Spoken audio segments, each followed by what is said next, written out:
Alhamdulillah, hari ini saya on nggih dan khusus untuk menjawab pertanyaan sampean. Tapi tolong dengarkan jawaban penjelasan ini sampai tuntas tas. Saya akan sampaikan. Satu, saya tidak pernah membatalkan nasabnya Ba'alwi. Di negeri Indonesia ini yang mengatakan nasab Ba'alwi batal, yang mengatakan nasab Ba'alwi itu munqati', rungkat, itu Kiai Imaduddin Utsman Al-Bantani seorang. Tentu beliau berdasarkan kajian ilmu, berdasarkan tesis tingkat tinggi yang beliau lakukan.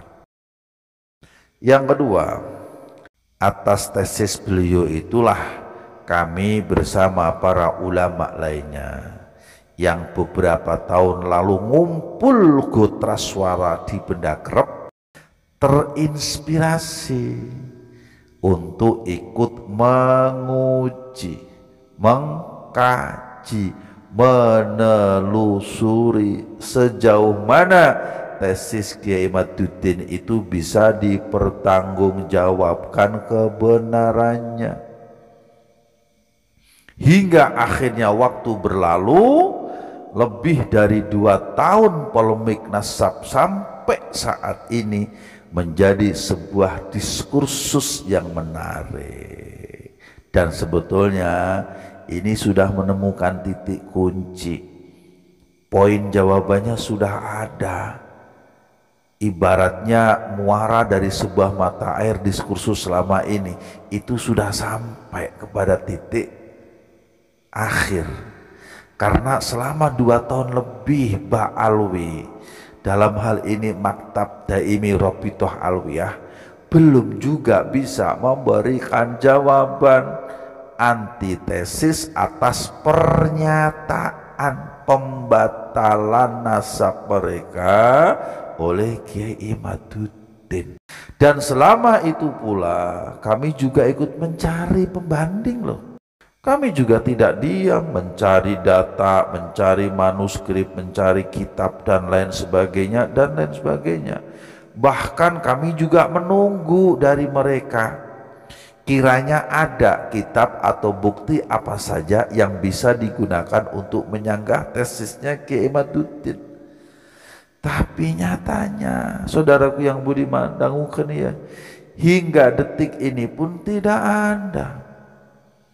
Bahkan justru yang sangat saya sesalkan, mereka malah menerbitkan buku judulnya Keabsahan Nasab Ba'alwi, yang isinya itu nggak nyambung dengan pertanyaan dan pernyataan nasab mereka.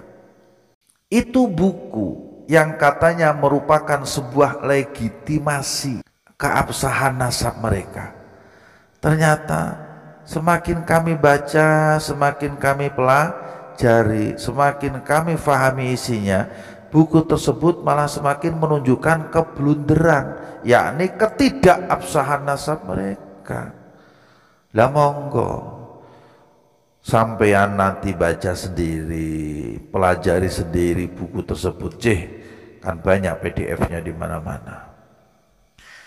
Nah, saudaraku yang budiman, khususnya yang bertanya ini ya, bertahun-tahun kita semua ini menunggu jawaban yang ilmiah, tapi yang nongol malah dongeng, narasi, dan penggiringan opini. Piye to mas? Ojo dibanding-banding ke orang di masa lalu dengan orang di masa sekarang. Iya jelas beda toh. Dulu zaman guru-guru, zaman bapak-bapak dan zaman mbah kita, mereka itu meyakini nasab Ba'alwi sebagai duriyah Nabi Shallallahu Alaihi Wasallam berdasarkan dzon. Apa itu dzon? Prasangka. Tina sukhroh. Tahu sukhroh? Sukhroh teh lamun bahasa Kiwari teh popularitas gitunya. hingga istifadah. Tahu istifadah? Istifadah banyak viral lah begitulah, mencek bahasa medsos mah. Jadi viral, mereka sudah masyhur, disangka kartos. Jadi baheula mah berdasarkan sangkaan. Da sugana aya satu ulama pun yang mengisbat, nggak ada. Ayo mau ngomong pakai dalil kitab Uqudul Ijen lagi. Mau bilang kalau Mbah Nawawi mengisbat di kitab tersebut. Nanti sampean lihat ya, sampean dengarkan penjelasan saya tentang maksud Mbah Nawawi di kitab tersebut di video yang sudah lalu. Tolong admin nanti selipkan di kolom komentar ya, paling atas pada video ini, biar nanti pada faham maksud daripada Mbah Nawawi di kitab Uqudul Ijen. Kembali kepada masalah ilmunya. Allahumma shalli wa sallim wa barik alaihi. Jadi ulama baheula mah syukhrah wal istifadah tina prasangka. Sok coba tunjukkan bukti ulama mana yang dulu pernah mengkaji bab nasab ba'alwi sampai sedetil seperti di zaman Kiwari. Bahkan saking detailnya mempelajari tentang nasab Ba'alawi, ilmu rijalul hadis pun ikut berbicara tentang kemustakhilan ketersambungannya Abdullah atau Ubaid sebagai duriyah Nabi Shallallahu Alaihi Wasallam. Iya teh sebab kurasa penasaran tina tesisnya Ki Imaduddin. Jadi ilmu teh berkembang kemana-mana, saudaraku yang budiman. Sok atuh sarerea masing-masing dari kalian yang merasa bisa buka kitab-kitabnya, kitab hadis, rijalul hadisnya, sejarahnya, filologi, ilmu DNA-nya, sok dibuka biar fair, biar tidak saling menyalahkan. Bisi dikiranya saya sentimen, dikiranya ikut-ikutan membatalkan nasab Ba'alwi, bisi dikira saya fitnah, bisi dikira saya adu domba. Heran saya mah, orang bicara tentang ilmu 100% tina ilmu, untuk ilmu, oleh ilmu. Plek. Tahu plek ya? Plek itu menceritakan apa adanya, tidak dikurangi, tidak dilebihi. Kok malah di framing fitnah, di framing adu domba, di framing menebar kebencian, memecah belah umat. Atuh kenapa nggak lapor polisi aja, biar tuntas, biar beres urusan mah, lamun gitu cara nama. Lalu sentuh. Padahal dangukeun ya, kita habiskan waktu selama ini itu untuk memastikan benar atau tidaknya tesis Kiai Imaduddin bisa dipertanggungjawabkan apa tidak. Jadi kalau kemudian kami pada kesimpulan bahwa benar adanya kalau nasab Ba'alwi tidak nyambung kepada Kanjeng Nabi Shallallahu Alaihi Wasallam karena tidak adanya bukti ilmiah, tidak adanya bukti pustaka dan lain sebagainya, ya jangan salahkan kami, salahkan saja ulama-ulama yang ada di zaman baheula kalau mau mah. Bisa dipahami tidak ini? Kumaha gitu. Kita mah bukan pengarang, apalagi mengada-ada cerita. Kita mah diajar di pesantren teh supaya bisa ngaji, untuk mengkaji agar tambah ilmu, tambah pinter, tambah cerdas, tambah-tambah keimanan kita kepada Allah Subhanahu wa Ta'ala. Tah gitu. Lah terus sekarang mau dibahas dengan menggunakan kacamata ilmu apa lagi? Iya teh cerita tentang nasab. Ari ilmu nasab mah ilmu nyata, ilmu biologis, ilmu genetika cek batur mah ilmu pasti hiji ditambah hiji dua. Jadi jelas tidak mungkin bisa dijawab dengan khayalan, tidak bisa dijawab dengan imajinasi, tidak mungkin bisa dijawab dengan rekayasa, prasangka, apalagi dijawab dengan mubahalah. Liar ya mah. Serta tidak mungkin lagi bicara tentang dzon, tentang sangkaan, syukroh wal istifadhah.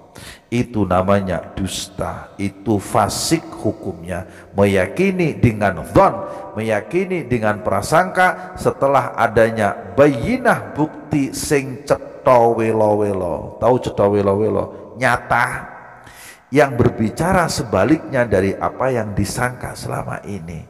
Lah itu namanya menyembunyikan kebenaran di balik kepentingan dalam tanda kutip nggih. Ngartes teu? Saudaraku yang budiman, saya saja yang bukan ulama dibawa rasa penasaran atas tesisnya Kiai Imaduddin, sampai sekarang masih terus mengkaji dan meneliti. Apalagi yang merasa dirinya sebagai ulama, harusnya lebih kritis dalam menggali, menguji tesisnya Kiai Imaduddin dengan teliti. Tapi kudu pakai ilmu, dangarana ge ulama. Jangan pakai nafsu, apalagi pakai sumpah serapah dan fitnah. Lamun gitu cara namana Joko Sembung makan bawang. Tidak nyambung abangku sayang. Bisa dipahami ya.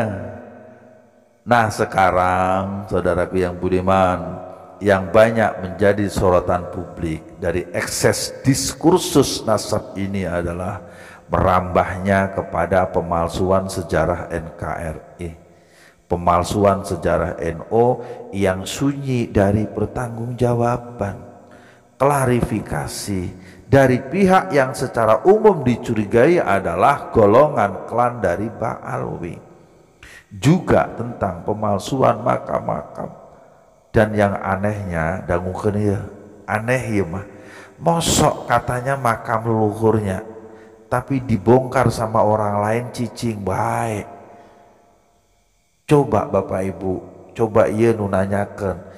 Maaf ya, kalau sampean punya leluhur, terus leluhur sampean ini makamnya dibongkar, apa yang sampean lakukan? Ya pasti nggak terima kan. Tapi iya mah kasusnya mah aneh. Lah ini pun perlu dikaji, perlu diteliti lebih dalam lagi maksud dan tujuan dibalik itu semua. Saudaraku sekalian, pada kesempatan kali ini saya berpesan kepada semua pihak untuk tetap mengedepankan tabayun, silaturahimlah. Lamun cek orang mah klarifikasi, gunakan budi pekerti, hindari framing-framing negatif, fitnah. Jangan sampai terjadi yang namanya caci maki. Untuk diingat-ingat bahwa hakikat kemuliaan seseorang itu tidak bisa direkayasa dari bualan-bualan cerita dusta, dan juga bukan pada nasab semata. Akan tetapi kemuliaan itu ada pada ilmu dan akhlak. Itulah ketaatan, jalan menuju takwa. Bisa difahami? Alhamdulillah.